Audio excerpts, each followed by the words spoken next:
Mesdames et messieurs, merci de nous rejoindre pour le grand zoom de ce jeudi 20 août 2026. L'actualité de ce jour est marquée par la libération de Steve Amoussou, alias Frère Mouvi, après 2 années passées en prison. Le lancement du plan stratégique 2027-2031 du Conseil économique et social, mais aussi par la forte progression des exportations béninoises. Bienvenue dans le Grand Zoom de Bell TV, votre rendez-vous d'analyse et de décryptage des faits qui font l'actualité du Bénin, l'Afrique et le monde. Après Frère Mouvi, Steve Amoussou retrouve la liberté après 2 ans de détention. Conseil économique et social, lancement effectif du plan stratégique 2027-2031. Commerce extérieur, les exploitations béninoises progressent de 59,3%. Zambie, un député de l'opposition tué lors d'une opération des forces de sécurité. Coopération Tchad-France, N'Djamena et Paris renouent avec la coopération sécuritaire. Tout de suite, le développement de ces titres. Comme annoncé, après 2 années passées derrière les barreaux, Steve Amoussou, présenté par la justice béninoise comme le cyberactiviste connu sous le pseudonyme de Frère Mouvi, est désormais libre. Steve Amoussou recouvre sa liberté ce jeudi 20 août 2026 après avoir purgé sa peine de 2 ans de prison ferme prononcée par la Criette.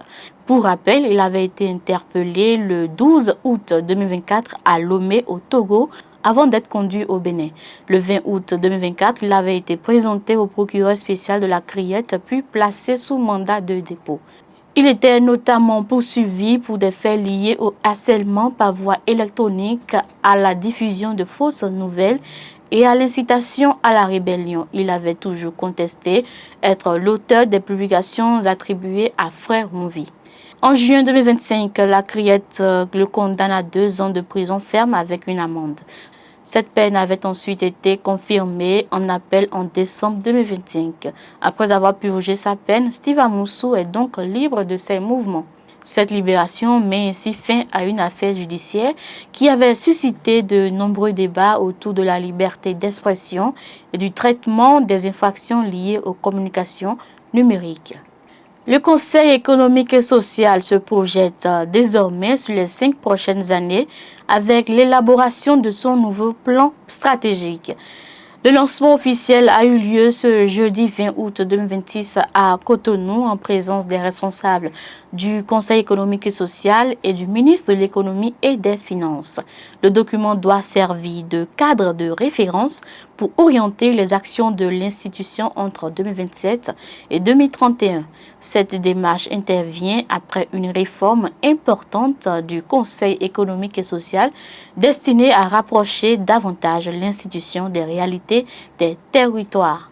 Le président du Conseil économique et social, Abdoulaye Biotchane, veut redonner à l'institution davantage d'utilité et de pertinence dans l'accompagnement des pouvoirs publics.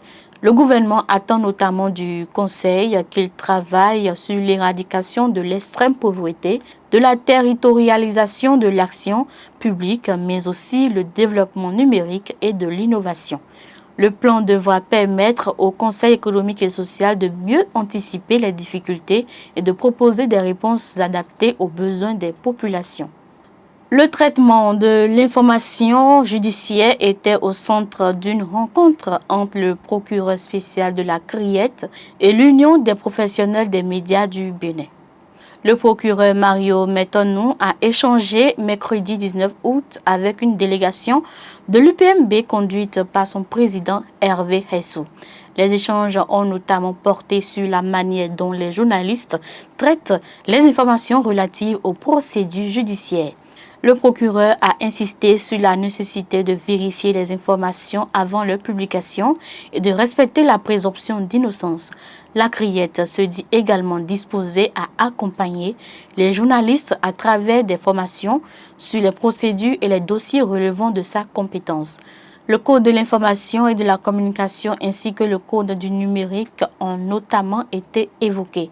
L'objectif est de favoriser une information judiciaire plus fiable, précise et responsable, particulièrement dans les affaires sensibles. Cette rencontre ouvre donc la voie à un dialogue plus régulier entre la justice et les professionnels des médias. Agro-industrie, le gouvernement béninois mise sur la transformation locale pour développer davantage les secteurs de l'élevage et de l'aviculture. Le ministre de l'Agriculture, de l'Élevage et de la Pêche, Adin Yeton Blukunon Gumbalan, a visité le 11 août dernier le chantier de EUA Industrie à la GDIZ. Le futur complexe agro-industriel doit notamment produire des aliments destinés à l'élevage et à l'aviculture. Il s'agit de réduire la dépendance du Bénin aux importations d'aliments pour animaux et de certaines protéines animales.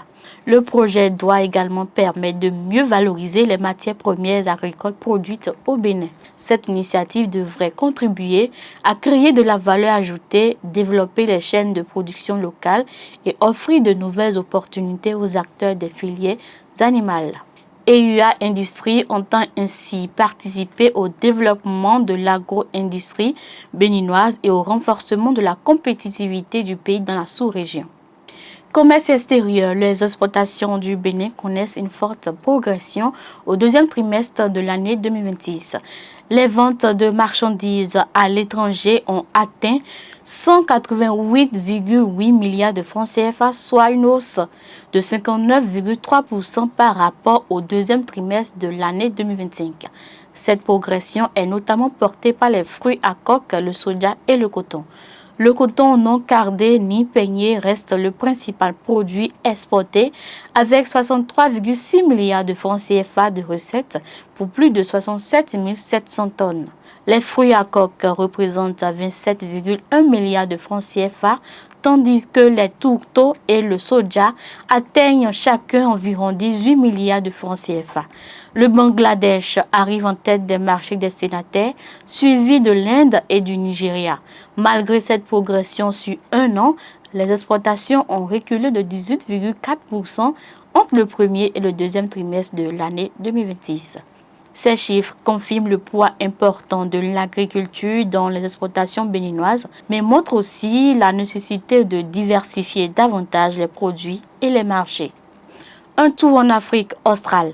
La Zambie est secouée par la mort d'un député de l'opposition plusieurs jours après une opération menée dans la capitale Lusaka. Mototwe Kafuaya, ancien ministre et député de l'opposition âgé de 49 ans, est mort lors d'une opération des forces de sécurité menée le 14 août dernier. L'intervention avait eu lieu dans une résidence appartenant au principal opposant au président, Hakainde Hichilema. 11 personnes avaient donc été arrêtées. Pendant plusieurs jours, les proches du député étaient sans nouvelles de lui. La Commission zambienne des droits humains avait demandé des explications sur son sort. La police zambienne a finalement confirmé son décès par balle. Des responsables de l'opposition ont exprimé leur colère et leur inquiétude. Le haut-commissaire de l'ONU aux droits de l'homme avait également appelé les autorités zambiennes à mettre fin aux arrestations arbitraires d'opposants. Cette affaire soulève de nouvelles interrogations sur le respect des droits humains et le traitement des opposants politiques en Zambie.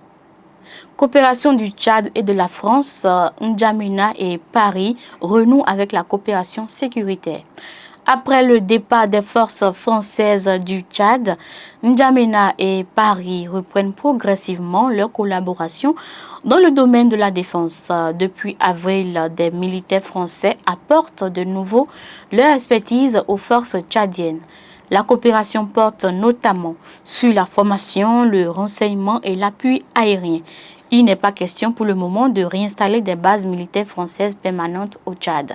Cette reprise intervient alors que la région du lac Tchad reste confrontée à la menace de groupes armés, notamment Boko Haram et l'ISWAP. En janvier 2025, le Tchad avait ordonné le départ des forces françaises, mettant fin à plusieurs décennies de présence militaire française dans le pays. La nouvelle coopération marque donc un changement d'approche avec un partenariat davantage axé sur les besoins des forces tchadiennes. Place maintenant à la session de l'émotion de cette édition. Au Sénégal, un homme soupçonné d'avoir violé sa belle-sœur après lui avoir proposé une aide financière. Une affaire de violence sexuelle, de chantage et d'extorsion fait actuellement l'objet d'une enquête au Sénégal. Un homme de 39 ans identifié comme B. Thiam avait été interpellé à Keur-Massa avec un autre suspect. Le principal suspect aurait proposé une aide financière à sa belle-sœur alors que son foyer traversait des difficultés. Il est ensuite accusé de violence sexuelle et d'avoir enregistré des images intimes de la victime à son insu. Ces images auraient ensuite été utilisées pour exercer des pressions sur la victime et la contraindre à revenir. Le deuxième suspect, âgé de 40 ans, est soupçonné de complicité de chantage, d'extorsion et de viol. Les deux suspects ont été présentés au procureur de Pikine Guédiawaye le 17 août. Il reste présumé innocent à ce stade. Une éventuelle information judiciaire devra permettre de déterminer précisément les responsabilités de chacun. Ainsi s'achève cette édition du Grand Zoom, de la libération de Steve Amoussou aux nouvelles orientations du Conseil économique et social en passant par la progression des exportations béninoises, l'agro-industrie et les évolutions diplomatiques. En Afrique, l'actualité reste particulièrement riche. C'était le Grand Zoom de BTV. Merci de nous avoir suivis et à demain.